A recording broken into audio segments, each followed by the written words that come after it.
Hey, good morning, guys. Today we're doing Ezekiel number 23, and this is God used to say, excuse me, a picture of two sisters. This is cool. He doesn't make us think too hard on this one. He actually tells us who the sisters are, that they are Samaria and Jerusalem, and he goes into some pretty graphic detail about how beautiful he has made them, about their,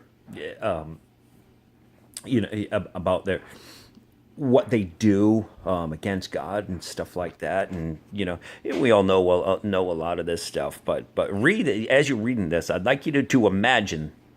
Just go ahead and imagine, that God looking down and what He is seeing as He's seeing these countries. What He is seeing, He's seeing these countries as these young women, as two sisters that He has created, and try to have compassion. Put yourself in His shoes and what He would be feeling when He sees these sisters do these things.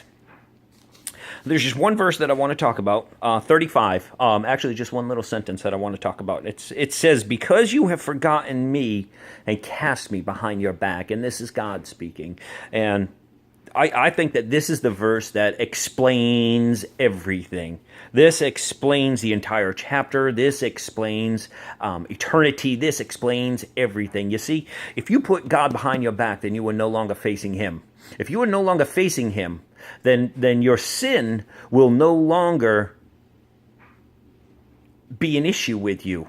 Everything that is in front of you, okay, is what you're going to focus on. If God is behind you, you can't focus on Him. You need God to be in front of you, okay? If God is in front of you and we fall into sin, then the Holy Spirit will convict us and we will feel it. But if God is behind us, if we turn our backs to God, then there is no convicting of sin. It doesn't matter. God's statutes doesn't matter. His principles doesn't matter. His desires doesn't matter. His love doesn't matter. Nothing that He does matters to us if He is behind us. And this is what He says, "Because you have forgotten me and cast me behind your back." All you do is look to all the things the enemy is showing in front of you, all of the things your flesh is showing in front of you. I'm not in front of you, so you don't see what I'm doing. You don't see the salvation I bring. You don't see the redemption I bring. You don't see the peace I bring. You don't see the love I bring because you put me behind your back. So God goes ahead and he judges them, and He does all of this, and He says, right at the end, He says, "Then you shall know that I am the Lord your God." And I don't remember what verse it is, but I remember God saying here that first He judges them, then He tells them what's wrong. First He gives them over to their sin, then He tells them what's wrong. So, anyhow, don't put God in your back. Don't put God behind your back.